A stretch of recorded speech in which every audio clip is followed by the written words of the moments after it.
We provide you the platform to turn your dreams into reality. Give wings to your aspirations with KR Mangalam University. Dharali त्रासदी की कभी न भूलने वाली जो एक गाथा है वो बन चुका है। हंसता खेलता इंसानों से भरा पूरा धराली अब वीरान हो चुका है।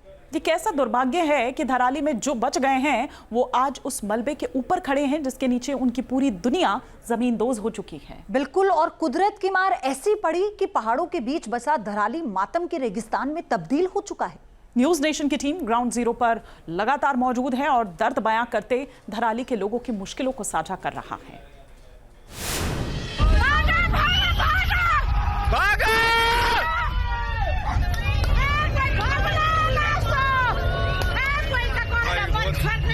बहुत मरी।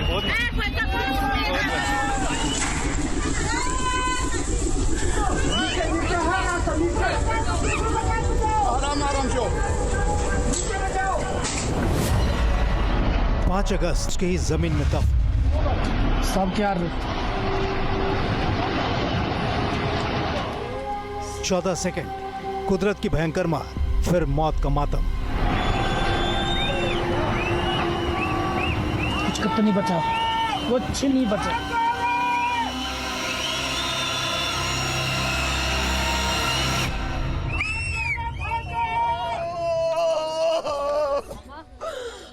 मेरे बाबा लो। 34 सेकंड प्रलयंकारी हाहाकार और जिंदगी का सरेंडर। बड़ी मुश्किल से मैं मकान बना पाया था।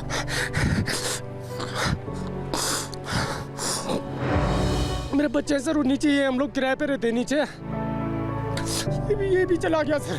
मेरा बगीचा था वो भी नहीं है और मेरे पास जमीन भी नहीं है कहीं की।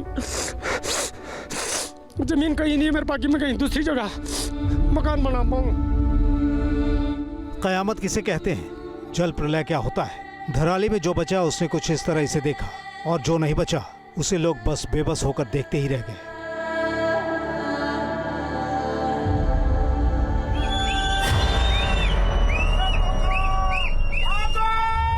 पाँच अगस्त को जिंदगी से भरपूर धराली की इन वादियों के ऊपर बादलों का ऐसा विस्फोट हुआ कि हजारों लोगों की दुनिया महज कुछ पलों के दायरे में हमेशा के लिए बदल गई।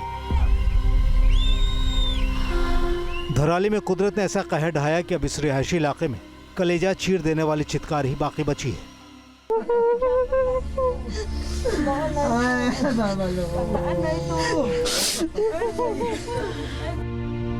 कुछ दहाड़े मारकर रो रहे हैं, कुछ अंदर ही अंदर आंसू पी रहे हैं।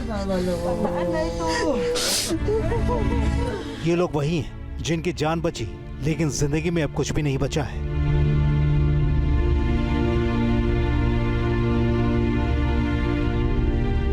यकीन करना मुश्किल है लेकिन हकीकत यही है कि ये धराली वासी जिस जगह खड़े हैं ठीक उसके नीचे इस मलबे में इनका घर दबा पड़ा है। क्या आप लोगों का मकान कहाँ पर है? क्या हुआ है? मकान तो ये मकान के ऊपर तो पे जहाँ पे खड़े हैं वो ये मकान है हमारे।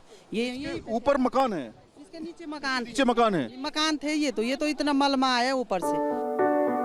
पहाड़ों के रास्ते मौत का पैगाम लेकर उतरने वाले इस मलबे के नीचे एक पूरी बस्ती मौजूद थी। अब तो उसका एक कतरा भी मौजूद नहीं है। हमने तो कुछ भी नहीं बचा पाए, कुछ भी कागज तक नहीं बचा पाए। चलो जेवर पैसे तो गए पर कुछ नहीं बचा पाए, सिर्फ अपनी जान बचाई हम लोगों ने। आपने तो एक पाई जोड़ करके अपना जो है पूरा घर बनाया। जी, बाकी तो कुछ नहीं बचा पाया। 5 अगस्त की उसको हराम मचाने वाली दोपहरी से पहले खीर गंगा नदी के दोनों किनारे इंसानों की मौजूदगी से जिंदा दिली के साथ धड़कते थे।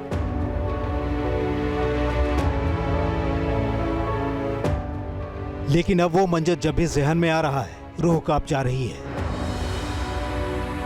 इनकी जान कैसे बची ये भी हैरानी की बात है।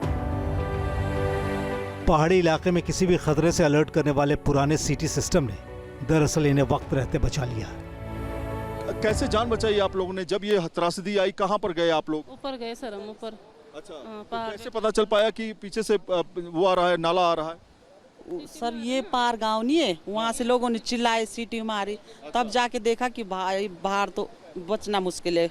अच्छा, सीटी की आवाज यहाँ तक आ गई आराम से? वहाँ से लोग चिल्लाए गांव वाले। अच्छा, जब सीटी की आवाज सुनी आपने तब क्या किया आपने? तब मारी सर हमने छलांग, इसीलिए बच पाए, नहीं तो वो अगर आवाज नहीं मारते वहां से तो हम तो बच भी नहीं पाते। मतलब सीटी अगर नहीं बजती तो नहीं बच पाते? नहीं बच पाते। 5 अगस्त की इन पहली तस्वीरों से आप अंदाजा लगा सकते हैं कि उस दिन किस तरह सीटी बजाकर जान बचाने के लिए इन लोगों को लगातार अलर्ट किया जा रहा था।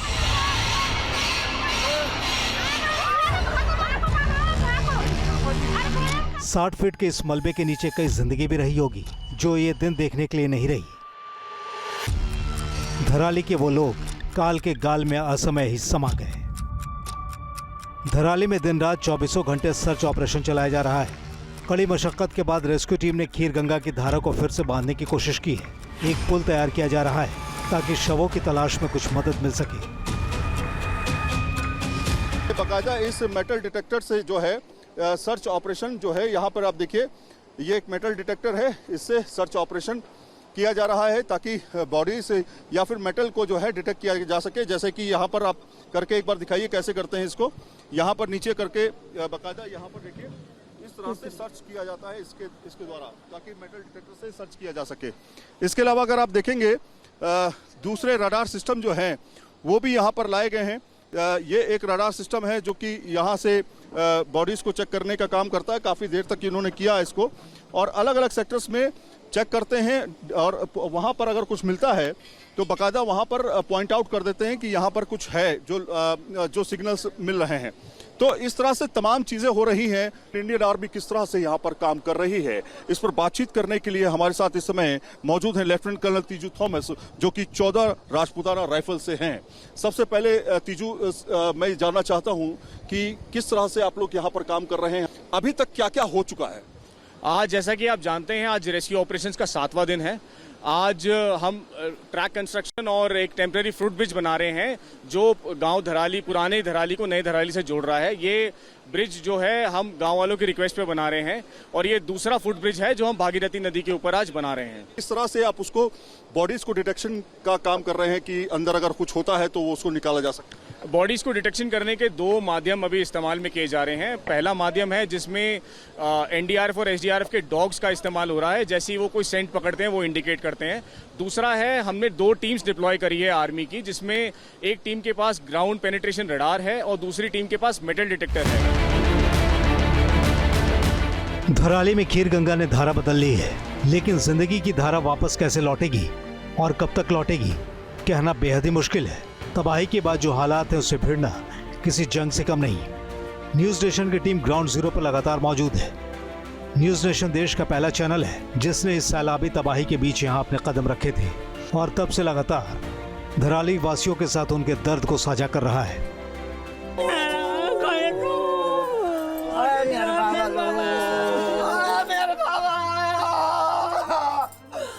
न्यूज नेशन धराली वासियों को ढांढस बंधा रहा है, देश को दिखा रहा है कि इस वक्त रेस्क्यू ऑपरेशन के साथ किस तरह तमाम हाईटेक तकनीक के जरिए मलबों में धराली की बची खुची जिंदगी की धड़कनों को सुनने की कोशिश की जा रही है। धराली में शवों को ढूंढने के लिए जेवर 400 रडार सिस्टम का इस्तेमाल किया जा रहा है। इस तस्वीर को देखिए, पथरीले मलबों में 50 फीट नीचे जहां 5 शव मिले हैं वहां निशान लगा दिए गए हैं। हमने आपको बताया कि किस तरह से लाइव ह्यूमन बॉडीज को सर्च किया जा रहा है रेस्क्यू रडार से, लेकिन अब वो डेड बॉडीज जो हैं उसको सर्च किया जा रहा है, वो डेड बॉडीज जो इसके अंदर दबी हो सकती हैं। आप ये सिस्टम देख सकते हैं, यहाँ पर लगातार जो है सिस्टम के थ्रू चेक किया जा रहा है और मार्किंग की जा रही है कि जहाँ पर बॉडीज हो सकती हैं। अब बॉडीज को सर्च करने का ऑपरेशन जारी हो चुका है। इस लगातार जो है न्यूज़ नेशन आपको यहाँ पर ग्राउंड जीरो धराली से तस्वीरें दिखा रहे हैं हम, और ये जो आप मार्किंग देख रहे हैं ये मार्किंग जो है ये एक बॉडीज की मार्किंग है। यहाँ पर JBR रडार के थ्रू जो है मार्क किया गया है। सर, ये जो निशान आपने लगाया है ये इसका क्या मतलब है? इसका मतलब है हमने यहाँ पे कुछ चीज़ डिटेक्ट की है। अब हम कंफर्म नहीं बोल सकते ह्यूमन बॉडी है, लेकिन कुछ मेटल की चीज़ भी हो सकती है। लेकिन 20 मीटर के आसपास यहाँ पे कुछ दिखा रहा है। हमारी जो JBR मशीन है इससे हमने देखा है तो कुछ चीज़ें दिखा रही है इसमें। तो इसी तरीके से लगातार अलग अलग जगहों पर देखिए, ये मशीन जो है JBR रडार मशीन है और इस JBR रडार मशीन के थ्रू जो है इसको डिटेक्ट करने का काम हो रहा है। सर, इसके थ्रू इमेज सामने आती है इसमें? हाँ, वो डिटेक्ट करता है सर ना इसको। अच्छा। जो भी ग्राउंड पे कोई भी बंदा होगा उसकी हीट को ऑब्जर्व करके उसको क्या ट्रैक कर देगा। अच्छा। वो इसमें दिखा देगा कि कितने मीटर पे है वो। धराली को तेजी से वापसी की राह पर लाने की कवायद जारी है। मलबों के नीचे घर, होटल, सैलानियों के लिए होम स्टे, पूरा का पूरा बाजार जमींदोज है। जिंदगी की आखिरी उम्मीद भी यहाँ दम तोड़ती दिख रही है। फिलहाल रेस्क्यू के लिहाज से धराली के इस मलबे को सेक्टर ए और सेक्टर बी 2 हिस्सों में बांट दिया गया है। सबसे बड़ी चुनौती है जहां पर मैं खड़ा हूं, इस धराली की धरती पर करीब 60 फीट नीचे बॉडीज हैं, डेड बॉडीज हैं, ऐसा माना जा रहा है। तमाम तरह के होटल या फिर घर, तमाम तरह के बगीचे और उसके साथ लोग, ये सभी दफन है इस 60 फीट नीचे। इसको निकालने में एक बड़ी चुनौती का सामना अथॉरिटीज को करना पड़ रहा है। एनडीआरएफ, एसडीआरएफ, आर्मी और आईटीबीपी तमाम एजेंसियां काम कर रही हैं एक साथ, लेकिन किस तरह से बॉडीज को डिटेक्ट किया जाएगा, ये भी अपने आप में बड़ी चुनौती है। इसके लिए अभी तक जो लाइव बॉडीज थी जिनको रेस्क्यू किया जा रहा था, जो फंसे हुए थे, उस तरह के रेस्क्यू रडार्स जो है वो आप यहाँ पर देख सकते हैं। यहाँ पर रेस्क्यू रडार्स जो है, इसकी मदद जो है वो लगातार यहाँ पर ली जा रही है। इस रेस्क्यू रडार का से फायदा ये होगा कि जो मृत नहीं है, बचे हुए हैं, उनको चेक किया जा सकेगा। गंगोत्री के रास्ते में आने वाले हर्षिल और धराली सैलानियों की पसंदीदा सरगाह बन चुके थे।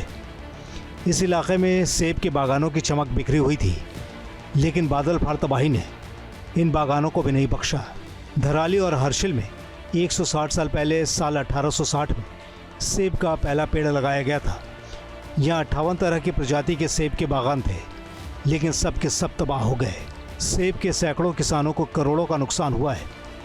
अब जमीन पर गिरे सेब के चंद आखिरी पेड़ बचे हुए हैं। कहते हैं कि यहाँ पर 57 से 58 किस्म के सेब जो हैं वो यहीं पर होते हैं, और हरा सेब जो होता है वो पूरी दुनिया में मशहूर है धराली का। अब ये पेड़ जमींदोज हो चुके हैं। सेब, इस पे इक्का दुक्का आपको सेब लटके हुए मिल जाएंगे। ये सेब है, यहाँ पर सेब की खेती होती है और सेब जो है बड़ी संख्या में यहाँ पर पाए जाते हैं। तो ये इस तरह के सेब जो हैं, हरे सेब भी यहाँ पर पाए जाते हैं, लेकिन सब वो पेड़ जो है इस मलबे में दब गए हैं। ये आखिरी छोर है। इससे पहले तो बड़े बड़े बागान थे पीछे की तरफ, इनके मालिक थे जो कि इसकी खेती किया करते थे, वो भी उनका भी बहुत बड़ा नुकसान जो है वो यहाँ पर हुआ है। ये सेब देखिए आप, तो ये बेहतरीन किस्म के सेब जो हैं वो धराली से पूरे बगीचे जो हैं, करोड़ों रुपए का नुकसान एक तरह से इसमें हुआ है। धराली में सब कुछ वीराना है। कुदरत ने ही विनाश की गाथा लिखी है। कुदरत को ही से बसाना है, क्योंकि इन पहाड़ों पर इंसानी जिंदगी हमेशा कगार पर खड़ी रहती है। धराली के ग्राउंड जीरो से सैयद आमिर हुसैन, न्यूज़ नेशन। जहां भक्ति है हर शब्द में, कथाओं में छुपे हैं दिव्य रहस्य और ज्योतिष देता है जीवन को दिशा। धर्म से जुड़ी हर बातों को जानने के लिए हमारे चैनल स्तुति को सब्सक्राइब करें। चैनल पर जाने के लिए इस लिंक पर क्लिक करें।